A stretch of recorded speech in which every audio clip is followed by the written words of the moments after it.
Queen d6. He's getting Keeps closer. the pressure on. That he knight is can't coming move. to e5. Knight e5 would be a massive move right now. A wild Wesley appears as we reach the climax of Magnus Carlsen, world number 1 versus Ian Nepo, world number something. It's the Champions Chess Tour finals. They're in Oslo, over the board. What an event. This is the group stage and it's the first of 2 games that Magnus and Jan played. Let's check it out. Magnus opens up with pawn to e4. What a battle this is. We get the knight developing and now the Russian defense, a favourite of former world champion Vlad the Implier, all round bad guy these days, and after Magnus captures the pawn, he gets kicked back. This is the main line, then the pawn drops in return, and he plonks a pony on c3. This is one of the real sharp lines. You really take the fight to black in this variation. Now, of course, you always capture towards the center,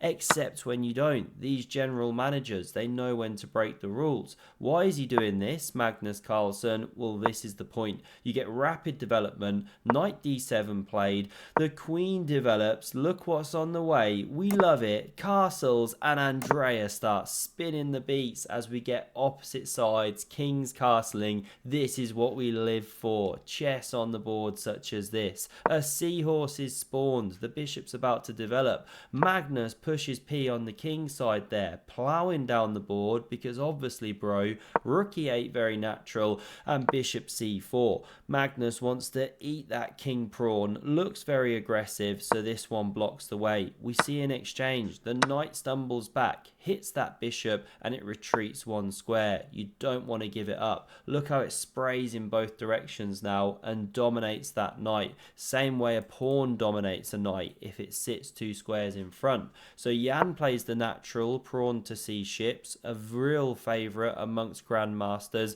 and it opens up ideas. d5 maybe, b5. You activate the lady here. So Magnus fights against it with the explosive pawn to c4. He clamps on those ideas, sorry, something in my eye, of b5 and d5 and activates his own queen. You know, he keeps an eye on these squares.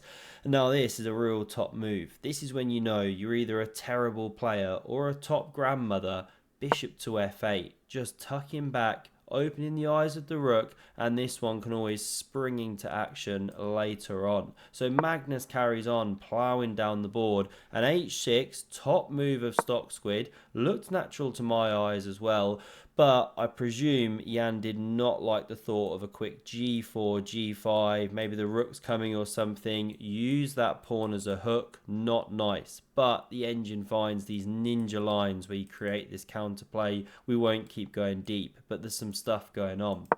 So not played. Instead, we see pawn a6, no doubt looking for expansion on the other side, right? Magnus cracks on, creates this pawn structure, not ideal for black, but okay, steady enough for now. And after queen c3, hitting the more pertinent diagonal, opening the rook, Jan now dodges out of that file with queen e7. Magnus centralizes the second cannon. Great move. You know, this file's shut, the work here is done, the bishop holds it. And now it's a great moment to ask ourselves, what would happen if pawn b5? Well, absolutely nothing. It's just a different game. Sometimes I forget my own commentary in my head, right? But basically that was very playable. You could then go c5, crack on. Yes, you weaken d5, but not so easy for white to get a knight there, right? So that was one way to go. But Jan plays the very committal pawn to f5. Now it does gain space, of course. Give the queen a square on f7 so it doesn't have to stand in the eyes of the rook. Also covers the mating square here that could be a possibility one day, but you weaken that king. That's the downside, and open this diagonal forever. So Magnus plays king b1, keeps our overlord and protector, Hans Feingold happy. Now we see queen f7, continuing the idea, and after bishop c1, Magnus sets up a cunning, devilish trap here. And just before we jump into it, a massive thank you to the sponsors of this video. Do have a listen to this one. Look at this. It's the visually stunning Warhammer 40,000 Tacticus, an exciting turn-based tactical strategy mobile game set in the eternal conflict of the Warhammer 40,000 universe. A universe which I've personally loved ever since I was a kid. But whether you're a seasoned fan or a brand new player, there's something for everyone. Just like chess, although Warhammer 40,000 Tacticus is very easy to pick up and start playing, there's also a serious element of skill and strategy that will keep you coming back for more.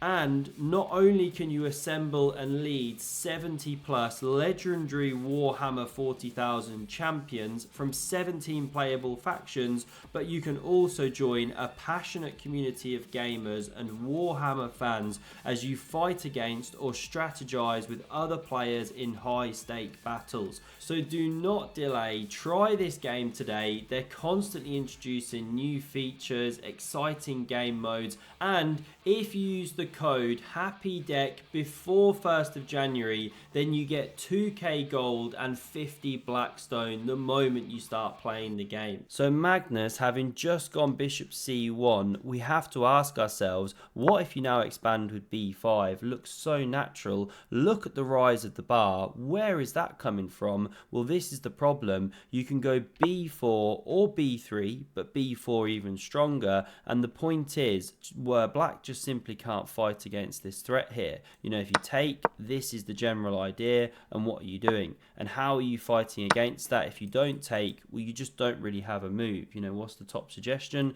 Takes or knight g7 is a top move. Obviously, absolutely horrendous. Just a really lovely variation. So if you expand, you're getting killed. So we didn't see that. Instead, we get f4 played, and it's a really nice move because now you intercept the bishop's defense of h6, and if you go b3, b4, well, this bishop's simply taking. Then it can bounce back to the defense. So Magnus plays rook h1. Wasn't forced, but he goes for it. Nepo should now spawn that seahorse once more, head for the e4 square. He doesn't play it, misses the best plan. Plays this bishop into e7. Bouncing round to f6 potentially to challenge the diagonal, but Magnus now switches back. Should you go bishop f6 here? Not played, well, no, because after queen b4 you've got problems with your pawns. You know, if bishop e7, well, then b7 drops because the defense is no longer there, and otherwise how are you defending d6? So we didn't see bishop f6. This one played. Are we going to see a repeat of the position? No. This next sequence of like 10 moves is just insane from Magnus. He starts with the exceptional pawn to g4. Now it gets given the mistake, but it's the second line of the engine. b4 was preferred, but not by loads, so this is very, very harsh. It's actually an incredible move, especially because it invites Jan to go en croissant. That takes some thought. In some countries you're even compelled to take en croissant if it's offered on the board. You know, if you don't do it, then you face 17 lashings at the end of the game on the rear end, plus no flaky warm croissants, buttery and melting for you for the rest of the week. So this is the real thing. En croissant, no joking matter in many countries. Jan doesn't do it here though, because he's not compelled, and it's a bad move. After this recaptures, although the knight's now tender, you've opened the bishop's defense and you've opened the f-file, and what a monster is a rook going to be down there. So it wasn't touched like said. Instead we get bishop takes on h6. Finally that nasty pawn is taken, but Magnus gets to crash through here. You know, the bishop was decoyed away. Spicy game we've got. Bishop g7 on the board. Magnus doesn't Botez gambit. So many tactics in the air. That queen is a monster. You know, what if you challenge the file? Ouch, you just got bamboozled. If rook takes, then bang, check. This kind of thing, it's not fun. So we come back, no rook d8 played. Instead, Jan completely forgets which way his pieces are supposed to move, but he does tuck that king into bed at last, keeping it safe, attacking the c4 pawn. Magnus defends, but it's really committal, of course. You know, imagine if there was no rook on d6, queen f6 is a real killer. Well, maybe you've got c3, but it gets super, super dodgy. So what do we see in the game? Rook takes on e1, Magnus recaptures with a whoosh, rook e8 challenges the file, queen d2, and after queen e7, We've got to talk about this because Nepo just would not stop dancing, bopping away to the music. You know, they're allowed earphones and to listen to music, but that would be absolutely doing my head in if my opponent was doing that opposite me. I'm trying to calculate, there's loads to figure out, and your opponent's going off on one like he's Peter Lecco on a Saturday night. Magnus could have called the arbiter, but didn't do so. But for me, that's just too much. But I'd be interested to know your thoughts, right? And this is a lot to calculate because you have to ask yourself, what if you take the pawn which is being offered? Well, there's the great response, knight e6. It springs out of the box, hits the queen, which has to stay with the rook, and if you do something like queen d2, looks very natural, you're suddenly losing to queen f6, double threat, and that therefore picks up a pony. These are the problems, these are the issues, right? So we didn't see any of that line. Magnus correctly does not touch the pawn. He went bishop b2, queen e2 in response. Really good play by Nepo, but I absolutely love this next sequence of moves. Magnus plays the very risky queen takes on f4. Something about that move just looks wrong. Nepo does a double take in between all the moves he's throwing on the dance floor, or the chessboard, let's say, because you can check, of course, it's what we see played. But here's the response that Magnus has planned. He slides back with the queen. You could take them off, but you're in a slightly worse endgame. So Nepo plays the top move, picking up the pawn, hitting the knight as well, but Magnus just calmly chops the bishops off the board. King recaptures, you know, you had a choice, but you don't want to leave white that bishop, and now we get queen f4. He bounces back, looks to attack the white king. The game is just hanging on a knife edge here. King g8 or queen e3 is best. It's roughly level, right, or completely level, but Nepo blunders here. He plays rook e6, going for the exchange, but overlooking the fact that Magnus can slam this one down on the back rank, and he's threatening mate in one. And if you play the natural looking rook to f6, then not only can you check here, but this is a really nice tricky line. You give an entire knight, but then you push on with g5, and black didn't have anything better but to take that knight. And the best part is you're not just winning a rook, you're winning a knight because it can't escape. You know, top move is pushing the h pawn here. You could check first, but doesn't make a difference. You take, and then you don't move the king, sorry, you take with the queen, and then you pick up the knight at the end of the line. If you move the king, you just get mated. These are the kind of problems. What a line. So no rook f6 possible. That's why we see queen c5. Only way to stay on the board here. And now rook b8 starts pawn hunting. Good move. The queen slides back into the defense.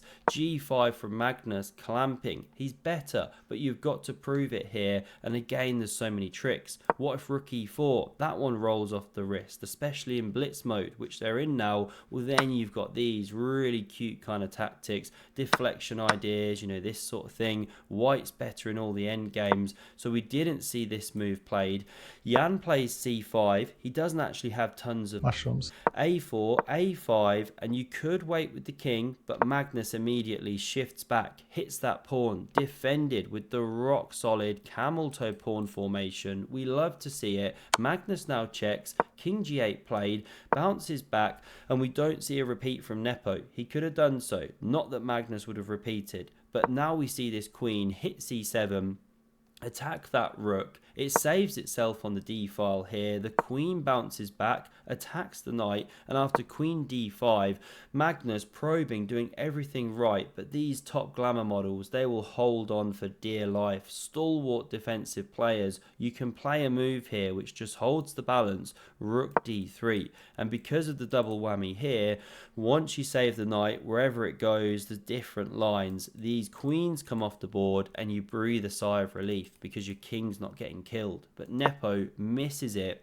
He plays the terrible king g7, gets the double question marks of doom, because Magnus can now start throwing some wood on the fire. Knight e5 playable. He plays this one, looking for rook b7 to go for some nastiness. You know, the queen supports the square, or just taking this b6 pawn potentially, and the best way to fight against it is queen f5, but looks so unnatural to open the rank, and white remains better, but not played. Instead, we get the second mistake. Often they follow follow each other, right? Knight d7. Nepo desperate to get that one out the box, but there's a problem here because rook b7 and you're in a pin of doom. Look at that. Rook e7, of course, played so natural, but now the creeping, incisive move, queen d6 from Magnus. Filigree precision, as Daniel Naroditsky would say, a man who recently said that he has butterflies on his skin when he sees certain positions, or it was the World Chess Championship actually. Shout out to David, who's been doing these awesome memes for me. And the problem here for Nepo is, what do you do, right? He tries to hold on to things with king f8, but it loses. Best move here, apparently h5, but knight e5 is on the way. This is the problem. If knight takes, then you crash through here, losing your queen. If rook takes, you crash through here, losing your queen. No way to block, losing your queen. These are all the problems, right? You're just losing something by force. So Nepo tries this one to try and hold it all together, but simply, can you see the winning shot here? Well done if you can. It's rook takes on d7, of course, because the rook is pinned to the king. That's bread and butter for these guys, and it forced resignation, an entire piece down. And of course you can't take here, or this will be leading to a mate very shortly. So Magnus took it home against Nepo. He's still playing at the minute against Wesley actually, but I'll flash up some results on screen here, probably about done by now. Thanks very much for watching. Do check out Warhammer down in the link. Absolutely awesome game, and I hope to see you again on a future video. Cheers.